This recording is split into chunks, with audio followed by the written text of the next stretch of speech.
تین بنیادی قسم کے صبر ہیں۔ الصبر علی الطاعہ، اطاعت پر صبر کرنا۔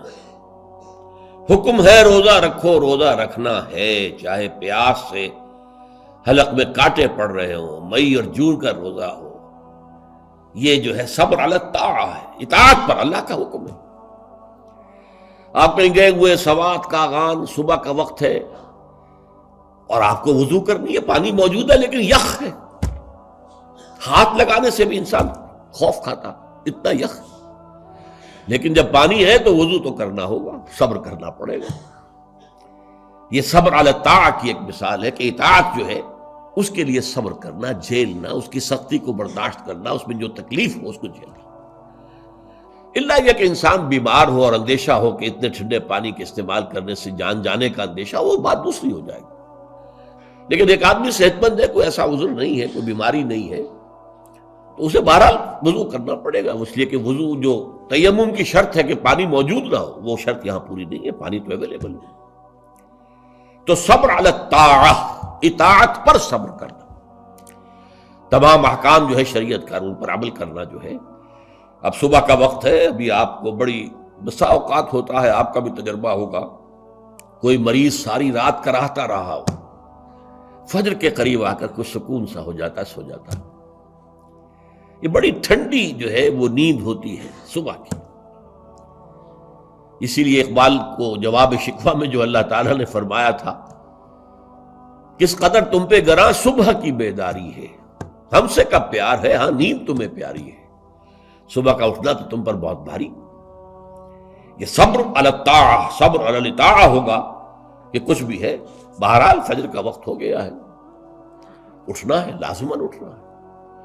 یہ ٹھنڈی ٹھنڈی جو ہوا چلی ہے، سخت گرمی کا موسم ہو، حبس میں رات گزری ہو، صبح کے وقت کوئی نسیم سحری تھوڑی سی چلے گی اور ایسی لوریاں دے گی، ایسی تھپکیاں دے گی کہ آدمی جو ہے وہ چاہے گا کہ بس میں اب آرام کروں، سو جاؤں۔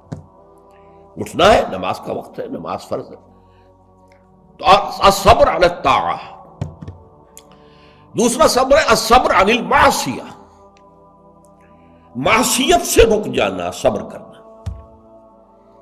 کوئی لذت ہے کام و دہن کی لیکن ہے ممنوع، غلط ہے، حرام شے ہے، لہذا رکنا ہے۔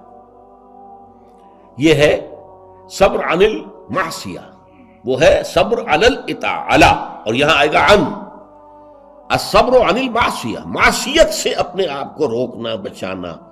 ٹیمپٹیشنز کتنی بھی ہوں، کتنا بھی جو ہے اس کے لیے آپ کے نفس کی طرف سے تقاضا ہو رہا ہو، کتنا ہی اندر سے وہ جذبہ ابھر رہا ہو، روکنا، تھامنا، بند لگا دینا آگے، یہ صبر ہے۔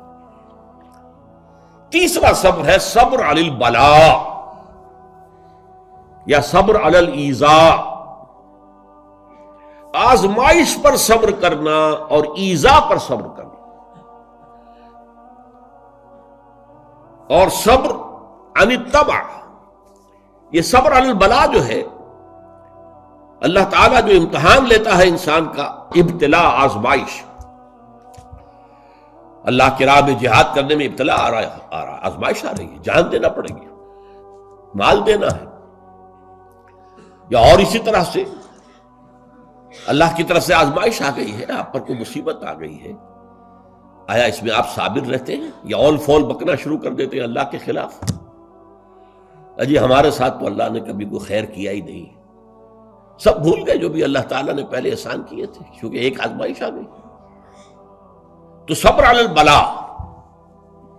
اب اس کے دو حصے ہیں جو میں نے بیان کیے، ایک ہے صبر علی الایذاء، آپ اسلام کی دعوت دے رہے ہیں، کوئی آپ کو ایذا پہنچاتا ہے، سخت ایذا پہنچاتا ہے، یہ ایذا وربل بھی ہو سکتی ہے، یہ ایذا فزیکل بھی ہو سکتی ہے۔ وربل ایذا، پاگل ہو گیا، تمہارا دماغ خراب ہو گیا، تمہاری عقل الٹی ہو گئی، اوندھی ہو گئی، تم کسی کوئی بری جو روح ہے اس کے زیر اثر آ گیا، کوئی جن تمہارے اوپر قابض آ گیا، شیطان۔ یہ کیا ہو رہا ہے؟ وربل ایذا، زبان سے سکھایا جا رہا ہے۔ اور ایک یہ کہ مارا جائے، پیٹا جائے، جیل میں رکھ دیا جائے، بھوکا رکھا جائے، ایذا پہنچائی جائے۔ اور ایک اسی کا مرحلہ آتا ہے ذرا بعد میں، جب وہ غلط معاشرہ اچھی طرح ٹھوک بجا کر دیکھ لیتا ہے کہ یہ ایذا سے تو یہ باز نہیں آئے، اپنی بات سے جمے ہوئے ہیں، ٹکے ہوئے ہیں، ڈٹے ہوئے ہیں، تو پھر کچھ لالچ دیا جاتا ہے، دیکھو ہم تمہیں اپنا بادشاہ بنا لیں گے، تم یہ بات چھوڑ دو، دیکھو ہم تمہیں قریش کی جس عورت کی طرف اشارہ کر دو جس کا حسن تمہیں اچھا لگے، ہم اس سے شادی کر دیں گے تمہاری، تمہیں جتنا مال و دولت چاہیے تمہارے قدموں میں ڈال دیں گے، تمہارے بتوں کو برا نہ کہو، یہ نہ کہو یہ بات نہیں۔ اب یہ طمع ہے،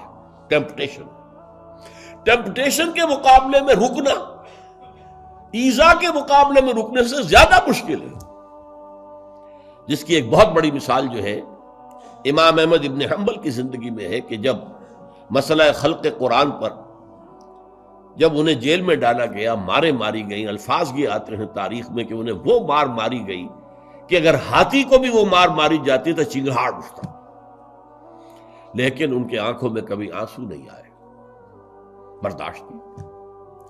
پھر زمانہ بدل گیا، اب خلیفہ کوئی اور ہو گئے، اور ان کا اپنا موقف وہی تھا جو امام احمد ابن حنبل کا ہے۔ تو اب دارالخلافہ سے، ایوان خلافت سے ایک ایلچی آیا ہے اشرفیوں کی تھیلیاں لے کر کے یہ خلیفہ نے آپ کو بھیجی۔ اس پر حضرت امام احمد ابن حنبل رو پڑے، اے اللہ میں اس آزمائش کا اہل نہیں ہوں، یہ آزمائش سختر ہے اس مار سے کہ مجھے جیل کے اندر پڑ رہی تھی، اس سے رکنا بہت مشکل ہے۔